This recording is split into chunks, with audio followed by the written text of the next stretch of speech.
की इस क्रांतिकारी धरती के आप तमाम आदरणीय बुजुर्गों का, नौजवान दोस्तों का, माताओं बहनों का, दुकानदार साथियों का, मेहनत मजदूरी करके, ठेला रिक्शा चला करके, खेतों में काम करके, अपने खून पसीने से अपने परिवार का भरण पोषण करने वाले आप तमाम आवाम का मैं क्रांतिकारी इस्तकबाल करता हूँ। दोस्तों, क्या गजब का संयोग है। कांग्रेस पार्टी ज्वाइन करने के बाद ये मेरी पहली चुनावी सभा है। हम लोग साधारण लोग हैं, अपना जीवन सड़क पे जीते हैं और ये हमारी सभा सड़क के किनारे हो रही है। ऐसा लगता है जैसे आप हम और उससे भी मजेदार संयोग ये है कि जो कांग्रेस पार्टी के प्रत्याशी हैं रमेश मिश्रा जी, उन्होंने एक बात बताया कि ये खड़गपुर की धरती है, बिहार केसरी, बिहार के प्रथम मुख्यमंत्री ये श्री बाबू की धरती है और यहीं से विधायक चुन करके जाते थे। 2 दिन पहले श्री बाबू की जयंती थी।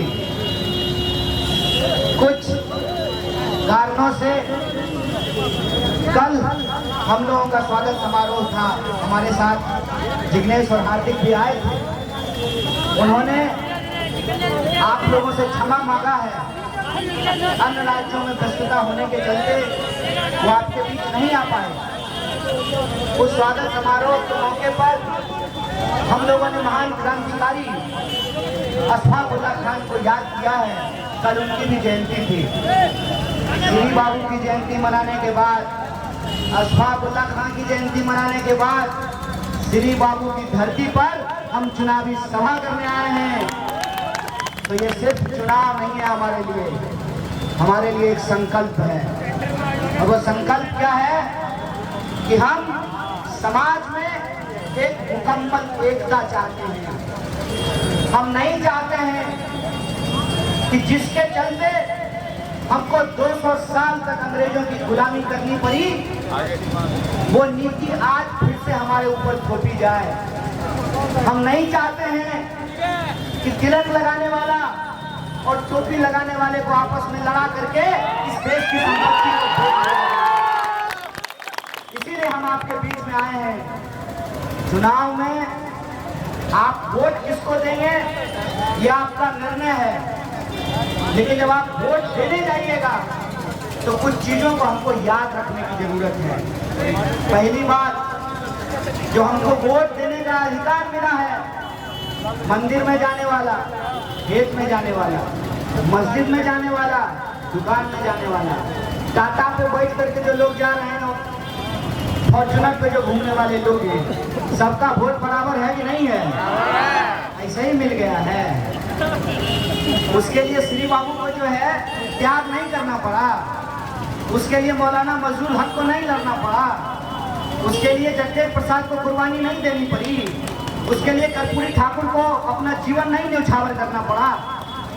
ये एक बुनियादी चीज है और आज इस बुनियादी चीज को एक गहरी साजिश के तहत धीरे धीरे करके हमसे छीना जा रहा है।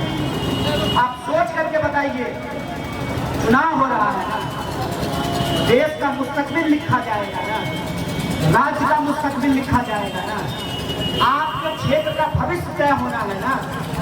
तो इस चुनाव का ये मुद्दा क्यों नहीं है कि जिस नहर को श्री बाबू ने बनाया था उसका पानी क्यों सूख गया है? उस नहर का पानी इसलिए सूख गया है क्योंकि हमारे नेताओं के आंख का पानी सूख गया है। उनको ये दिखाई नहीं देता है कि जनता का बुनियादी सवाल क्या है। बिहार की जो रहने वाली आवाम है, आज वो किन समस्याओं से जूझ रही है। शिक्षा के लिए बाहर जाइए, रोजगार के लिए बाहर जाइए, इलाज कराने के लिए बाहर जाइए। छोड़ दीजिए, ब्याह होगा नहीं यार, हनीमून मनाने के लिए बाहर जाइए। क्यों भाई? खड़गपुर में भी झील है ना, तो यहाँ रिजॉर्ट काहे नहीं बना है? यहाँ पे पहाड़ है ना, तो यहाँ रोप वे क्यों नहीं शुरू हुआ है? यहाँ सैलानियों को आने के लिए जगह क्यों नहीं तैयार किया गया है?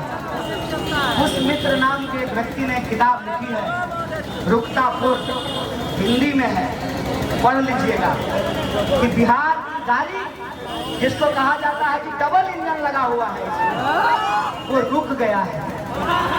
आप एक एक चीज को उठा करके देख लीजिए, आपको ऐसा लगेगा कि गाड़ी विकास की आगे बढ़ ही नहीं रही है। आप किसी भी बुनियादी सवाल को उठा करके देख लीजिए, रोजी रोटी, कपड़ा, मकान, शिक्षा, स्वास्थ्य, सड़क, बिजली, पानी, और एक एक इंसान के आत्मसम्मान का सवाल हम आपके बीच रखते हैं। इसीलिए जब हम आपके बीच चुनाव में आए हैं तो ये हमारे लिए मौका है कि हम अपने बुनियादी सवालों को लेकर के बात करेंगे। और आपको अगर आपके बुनियादी सवालों को लेकर हमारे भीतर लड़ने का जज्बा दिखाई देता है तो हम खुले दिल से आपका समर्थन चाहेंगे, आपका वोट देंगे।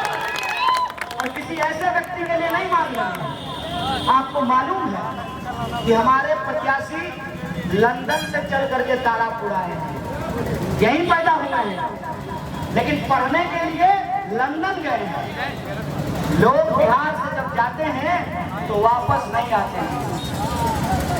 ये लंदन में पढ़ करके वापस आए हैं। और आप जानते हैं कि जब ये निर्दलीय प्रत्याशी के तौर पर भी चुनाव लड़े थे तब भी इनको 10,000 लोगों ने अपना समर्थन दिया था।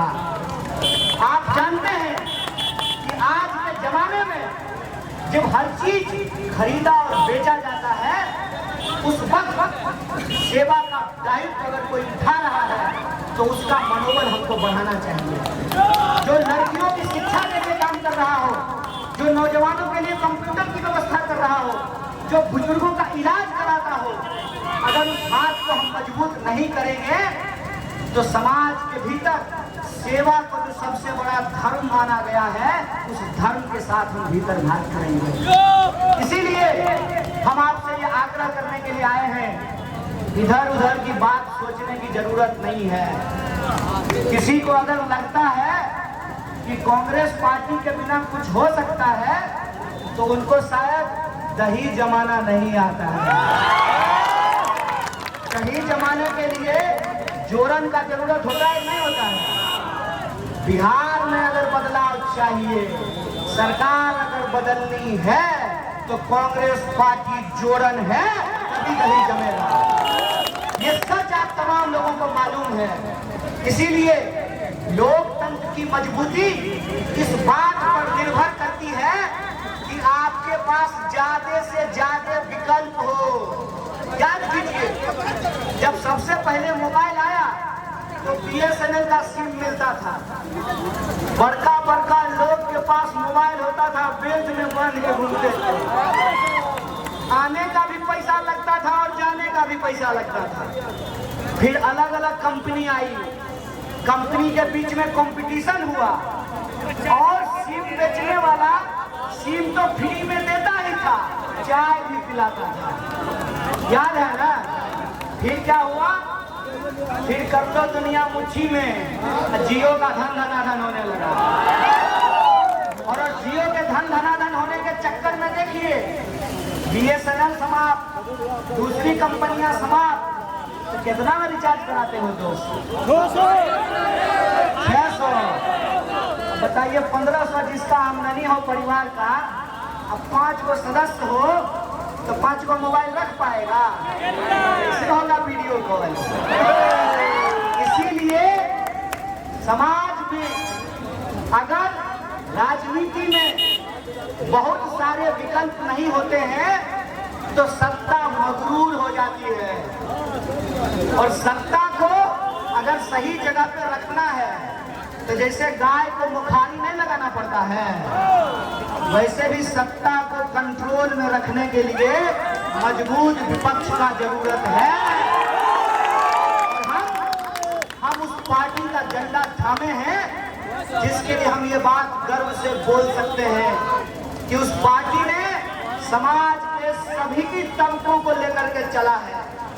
कोई आज अगर फन्ने खा बन रहे हैं तो मुजवानी हम उनको इतिहास याद दिला देते हैं। कोई ऐसा जात नहीं है जिसका मुख्यमंत्री कांग्रेस पार्टी ने बिहार में नहीं बनाया हो। ये इतिहास है। इसीलिए हम आपसे कहने के लिए आए हैं कि जो पार्टी ने इस देश को अंग्रेजों से आजादी दिलाई, जिस पार्टी का झंडा एक तरफ श्री बाबू उठा करके चलते थे तो दूसरी तरफ बाबू जगजीवन राम उठा करके चलते थे, जिस पार्टी का झंडा एक तरफ अनुग्रह नारायण सिंह उठा करके चलते थे तो दूसरी तरफ मौलाना मजरूल हक उठा करके चलते थे, वो जो सामाजिक एकता है, सामाजिक न्याय के साथ साथ उस सामाजिक एकता को बनाने की जरूरत है। क्योंकि अगर इंसान इंसान से लड़ेगा तो बेईमान इस देश की संपत्ति को बेच देगा। आज अगर हम देश को बचाना चाहते हैं, राष्ट्रीय संपत्ति को बचाना चाहते हैं, और मैं आपको कह देता हूं, राष्ट्रीय संपत्ति की रक्षा करना, राष्ट्रीय संविधान को बचाना और राष्ट्र आप तमाम लोगों से बनता है, आपके हक और अधिकार को बचाना ही राष्ट्रवाद है। इसलिए सामाजिक एकता के लिए, सामाजिक न्याय के लिए इस देश की आम जनता को उस पार्टी को अपना समर्थन देना होगा जिस पार्टी ने इस देश को आजादी दिलाई, वही इस देश की आजादी की रक्षा कर सकती है। और हमको आप पूरा उम्मीद है कि जो हमारे प्रत्याशी हैं, इनके बारे में कहते हैं ना कि सूरज को दीपक दिखाने का क्या जरूरत है, ये आपके बीच रहते हैं, आपके बीच ये काम करते हैं। आपसे हम कहते हैं कि देखिए, अनचोखा में गलती मत कीजिए।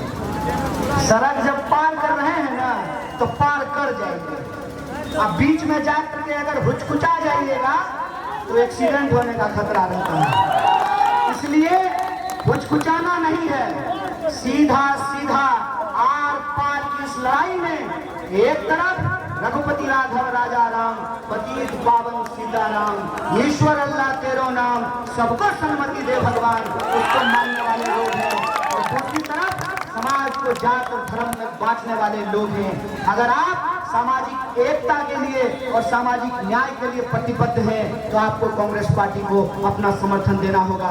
इसी आशा और विश्वास के साथ एक बार पुनः देर से पहुंचने के लिए क्या करेंगे, ऐसा विकास में ट्रैफिक का विकास हुआ है कि हम लोग रास्ते में ही अटक गए थे, जैसे राज्य का विकास अटक गया है। तो हम आपके बीच देर से आए, इसलिए माफी चाहते हैं। और 4 सभाएं हैं, हम आपके बीच फिर आएंगे और इस वादे के साथ कि बिहार के प्रथम मुख्यमंत्री ने जो नहर बनाया था उसका पानी नहीं सूखेगा, क्योंकि हमारे आंख का पानी नहीं सूखा है। बहुत बहुत शुक्रिया, बहुत बहुत धन्यवाद।